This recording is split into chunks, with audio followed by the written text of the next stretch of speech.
Gumawa sila ng bakal na libingan na nagkakahalaga ng dolyar, 1.7 bilyon, para ikulong ang pinakamapanganib na bagay sa mundo. Dapat sana ay magdala ito ng isang siglo ng kaligtasan, pero may problema. Yung laman sa loob ay dahan-dahan nawawala. Ang paa ng elepante sa ilalim ng Chernobyl ay unti-unting nagiging microscopic na radioactive na alikabok. Alikabok na kayang pumasok sa siwang, sumabay sa hangin at makalusot sa pananggalang na ginawa para hulihin ito. Itinayo ang bagong safe confinement para ikulong ang halimaw, pero naging multo ito na kayang dumaan sa pader. Kung mawala ng kontrol ang mga siyentipiko sa nangyayari sa ilalim ng Chernobyl, maaaring pumasok ang sakunang ito sa isang nakakatakot na bagong yugto. Kabanata 1, ang multo sa filter. Isipin mo ang isang aircraft hangar na kasinlaki ng maliit na city block, 35 palapag ang taas at halos 40,000 tonelada ang bigat. Iyan ang tinatawag na bagong ligtas na panangga o NSC. Isa itong makinang na arko ng bakal, 843 kalampakan ang lapad at 356 talampakan ang taas. Hindi ito direktang nakapatong sa ibabaw ng reaktor. Nasa ibabaw ito ng orihinal na panangga, isang konkretong shell na mabilis na itinayo ng mga manggagawang Soviet ilang buwan matapos ang sakuna noong 1986. Tinawag nila ang unang estruktura na sarcophagus na kasing sindak ng tunog nito parang libingan ng isang paraon. Ito ay itinayo upang tuluyang ikulong ang isang mapanganib na bagay sa loob.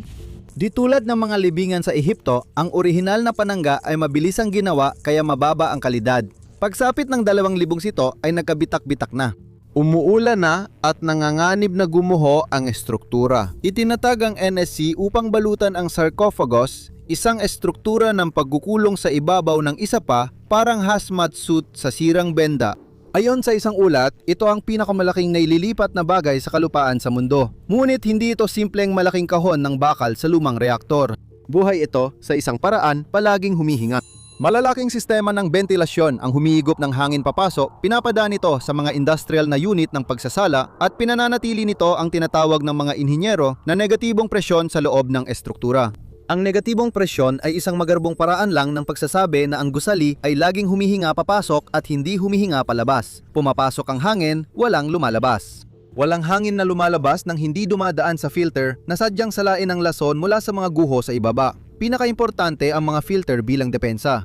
Ang mga filter na ginagamit sa mga operating room ng ospital na siyang pamantayan para sa malinis na hangin ay kayang sumala ng mga particle na kasing liit ng 0.3 microns. Iyan ay halos 3,000 bahagi ng lapad ng isang hibla ng buhok. Sa ganong sukat, napipigilan mo na ang bakterya, usok at karamihan ng radyaktibong alikabok sa loob ng silungan. Magaling talaga ang filtration system ng NSC dito. Hindi ito karaniwang furnace filter na nabibili sa Home Depot. Gumagamit sila ng masisiksik na banig ng magkakabuhol na hibla na sumasalo ng mga particle gamit ang iba't ibang mekanismo ng sabay-sabay. Ang ilan ay diretsong bumabangga sa mga hibla habang ang iba naman ay dumadampi at dumidikit. At ang pinakamaliit na mga particle ay paikot-ikot na gumagalaw sa hangin hanggang sa tumama sila sa material ng filter sa pamamagitan ng prosesong tinatawag na Brownian motion. Nakakatawa, mas madali pang hulihin ang pinakamaliit na particle kaysa sa katamtamang laki. Ipinapakita ng mga filter na nakakatakot ito. Hindi dinisenyo ang NSC dahil matatag daw ang Chernobyl. Ginawa ito dahil alam ng mga siyentipiko na bumabagsak pa rin at nagiging radioactive na alikabok ang mga materyales sa reaktor 4. Noon pa man, nakakabahala na ang nakita ng mga mananaliksik sa loob ng confinement. Napansin ng mga sensor ang pagdami ng mga neutron na parang baga sa barbecue pit. Sa puntong yon, patuloy na itong panganib. Alam nilang posibleng magkaproblema. Hindi ito agad delikado, pero nakakabahala dahil hindi normal ang pagtaas ng neutron. Dapat daw, kusa na lang silang mawawala. At ang pakiramdam na yon, yung alam mong may mali pero hindi mo alam kung gaano ito kaseryoso o kung ano ang susunod na mangyayari, ay isang bagay na madaling maintindihan ng mga tao sa mas personal na paraan.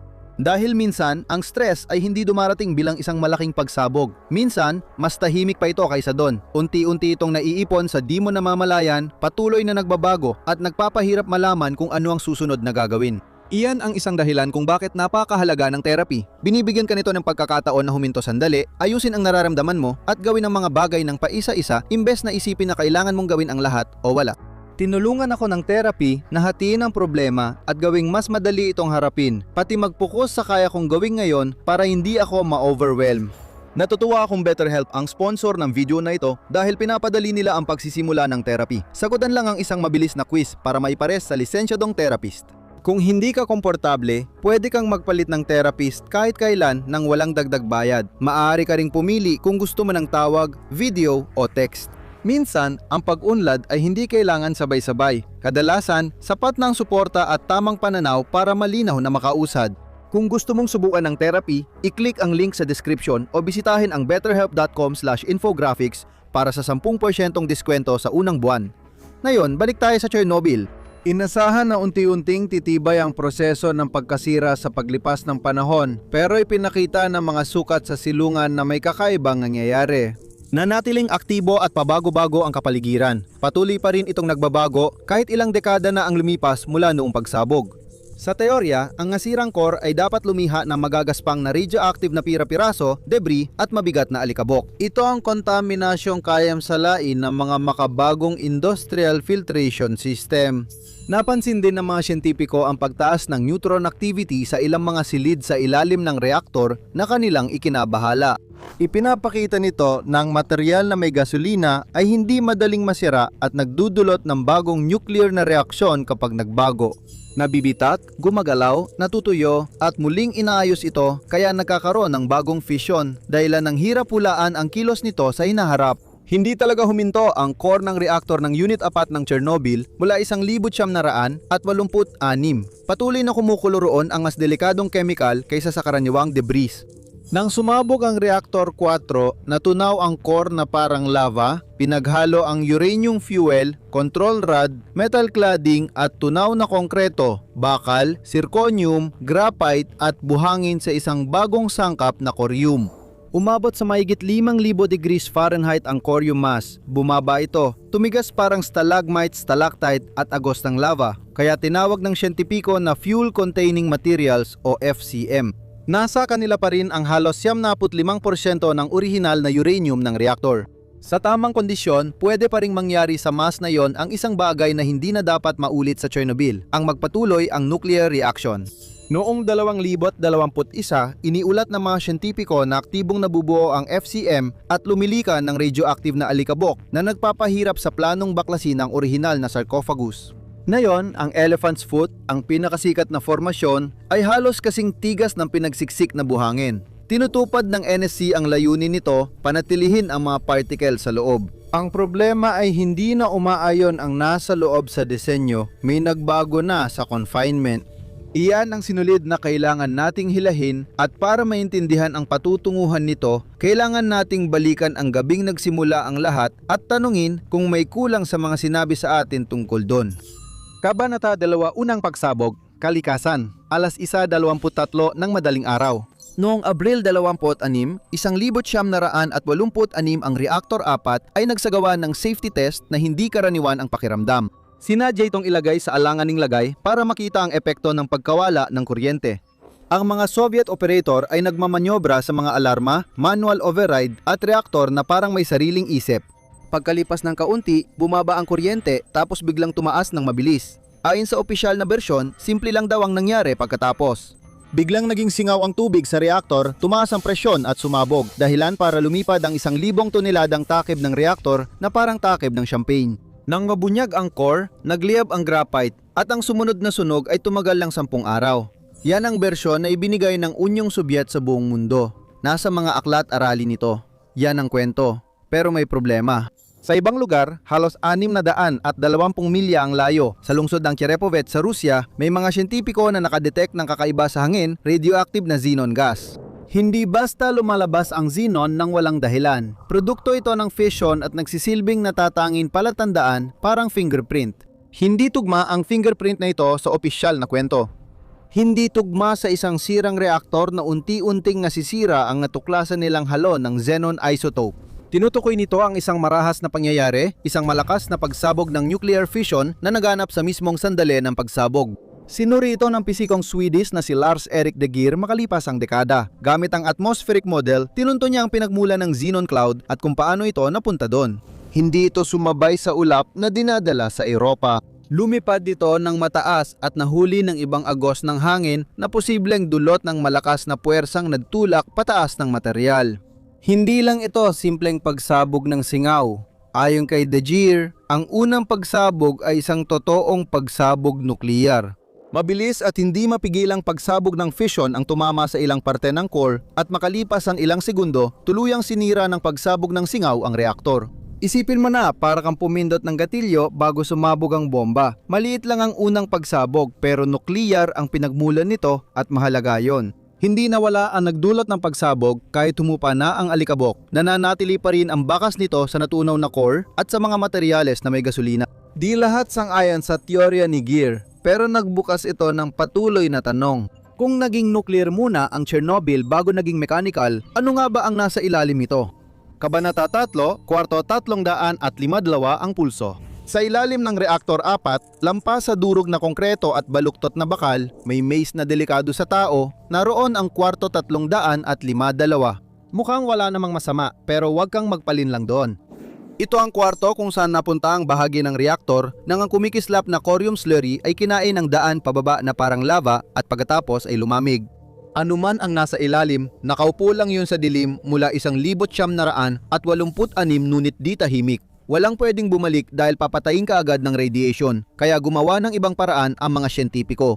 Nilagyan nila ng mga sensor ang kwarto at hinayaan nilang magsalita ang reactor core para sa sarili nito. Kung gusto mong malaman kung may nangyayaring nuclear fission sa isang lugar, bibilangin mo ang mga neutron. Sa bawat pagkakataon na nahahati ang isang uranium atom, nagpapakawala ito ng mga neutron na parang maliliit na bala. Tinatamaan ng mga neutron na iyon ang ibang mga atom, hinahati rin sila, nagpapakawala ng mas maraming neutron, isang chain reaction.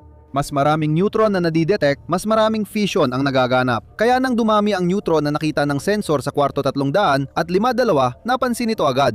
Mula 2016 hanggang 2021, tumaas ng halos 40% ang antas ng neutron at sa ilang kaso, halos dumoble pa. Tubig ang pangunahing pinaghihinalaan. Sa loob ng mga dekada, ang tubig sa ilalim ng lupa ay sumisipsip papasok sa mga guho. Sa kakaibang paraan, nakatulong yon para manatiling matatag ang sitwasyon. Ang tubig ay talagang nagpapabagal ng mga neutron at ang mas mabagal na neutron ay mas malamang na magdulot ng fission. Pero sinisipsip din ng tubig ang mga ito at nagsisilbi itong parehong accelerator at preno.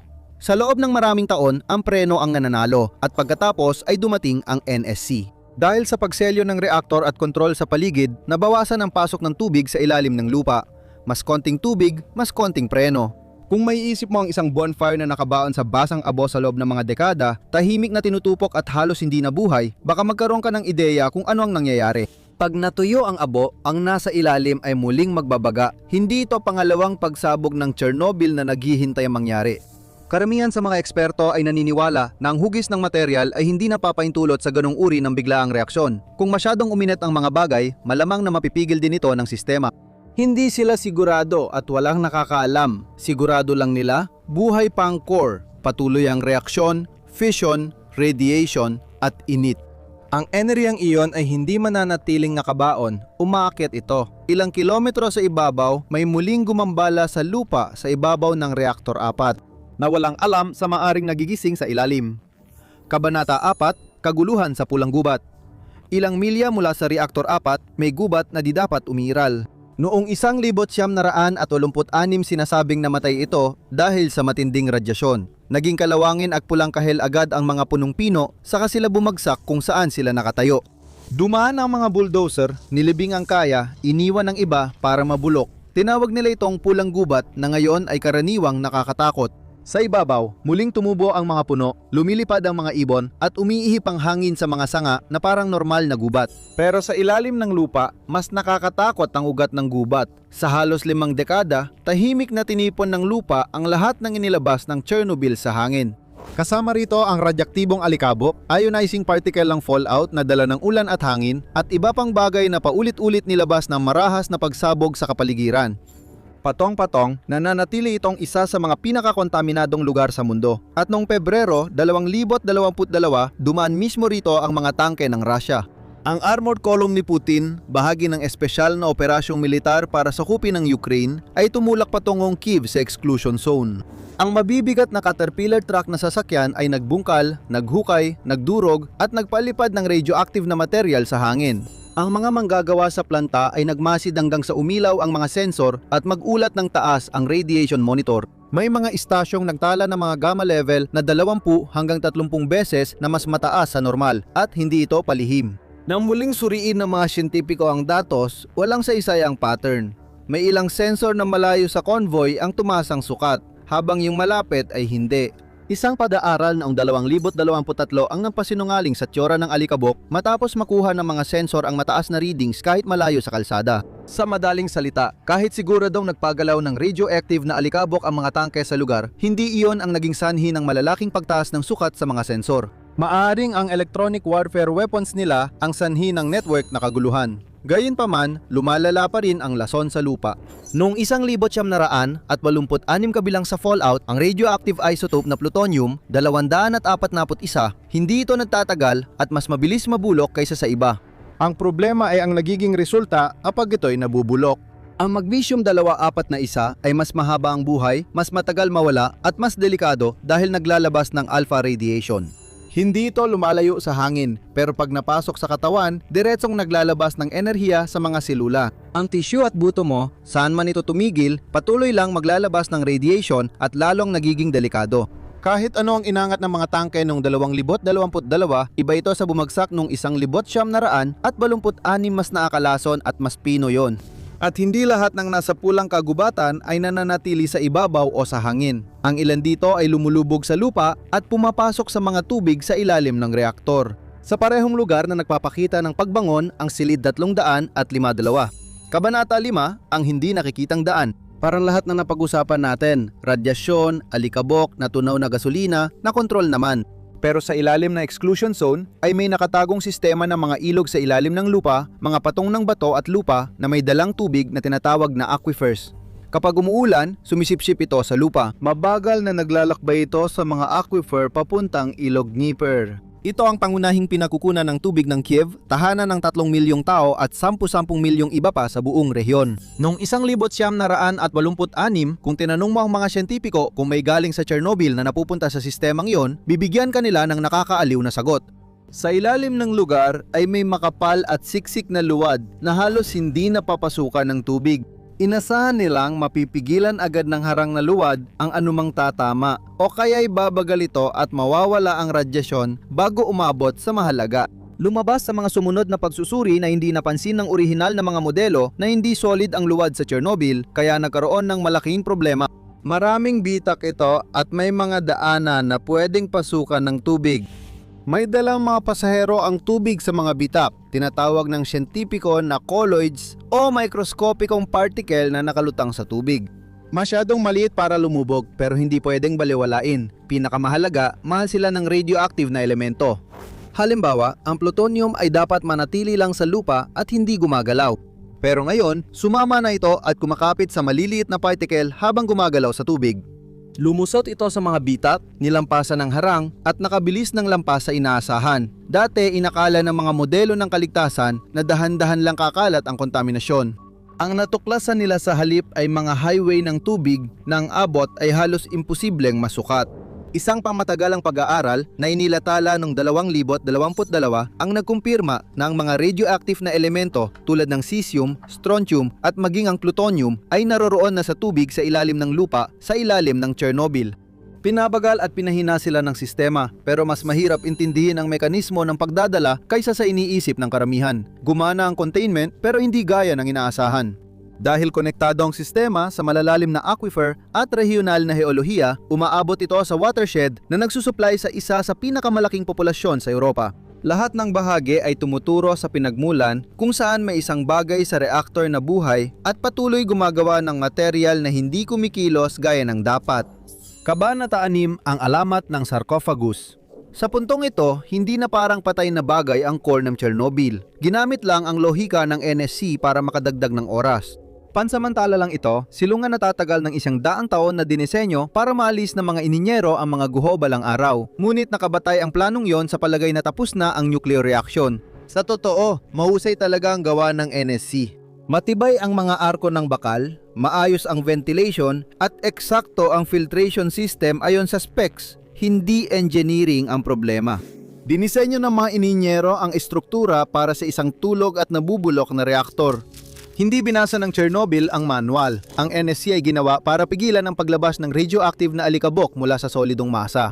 Kadalasan, ang mga siyentipiko ay nakakaharap ng chemical na parang radioactive na salamin na halimaw. Laging nagbabago, gumagalaw, at minsan nagpapakita ng senyales ng nuclear fission sa ilalim ng lupa. Hindi ito ideal at ito ang tunay na kwento rito. Ang neutron spike, kontaminasyon ng groundwater at kakaibang aerosol particle ay mga palatandaan ng nangyayaring pisikal na proseso sa reactor core. Kung hindi na aktibo ang core at tama ang mga modelo, dapat humina na, hindi nagbago at hindi lumakas ang mga senyas kahit 40 taon na. Bumalik ang mga siyentipiko sa pinagmulan sa natunaw na labi ng reactor 4. Ang natuklasan nila ay mas malubha kaysa kontaminasyon. Kabanata 7, ang nagkakalasakalasang paa. Ang lahat ng ito ay nagbabalik sa atin sa pinagmulan, ang paa ng elepante. Pagkatapos ng lahat ng panahon na ito, nananatili itong isa sa pinakamapanganib na bagay na nilikha ng sangkatauhan. Tingnan mo ang litrato. Iisipin mong bato ito, malaki at radioactive, pero radioactive na salamin pala talaga. Iyan ay nakakatakot pero mahalagang pagkakaiba. Noong 1986, sobrang uminit ang reactor 4 kaya natunaw at nagsama-sama ang laman nito, naging kumikislap na putik na dumaloy sa gusali ng reactor na parang lava. Nang lumamig, tinawag ang pinakasikat na tipak na paa ng elepante. Matagal inisip ng mga siyentipiko na ang malaking uranium-rich silicate glass na may radioactive isotopes ay halos tapos na sa pagbabago. Maling akala ito dahil ang salamin ay hindi permanente at ang radioactive na salamin ay parang binubugbog ng sarili nitong mga atomo. Bawat radioactive decay sa pa ay naglalabas ng enerhiya bilang alpha particles, gamma rays at beta decay. Ang maliliit na microscopic na pagtama ay patuloy na binabayo ang material sa loob ng dekada, kaya dahan-dahan nitong dinudurog ang masa imbis na pasabugin bigla. Unti-unting nababago ang bawat bond at atom ng masa, kaya siguradong magkakaroon ng bitap na nakikita ng mga siyentipiko.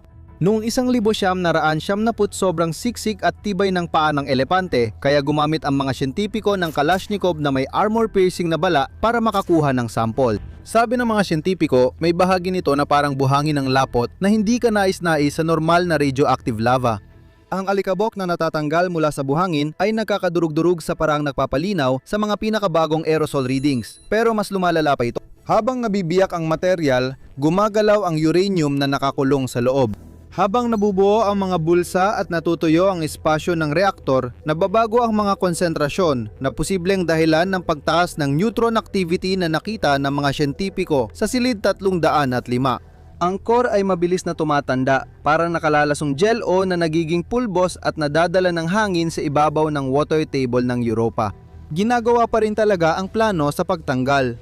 Iyan ang hindi komportableng katotohanan sa ilalim ng pinakamalaking movable na istruktura sa mundo. Gising ang Chernobyl at unti-unti nitong binudurog ang sarili nito hanggang sa maging mas mahirap pa itong mapigil kaysa nung isinara natin ito. Pero para maintindihan kung bakit nauwi ito sa ganito, kailangan mong balikan ng sandali kung kailan lahat ay pumalpak at ang mga pagkakamaling nagawa. Alamin ang totoong kwento sa Chernobyl Nuclear Explosion Disaster Explained. Oras-oras o panurin mo na lang ito.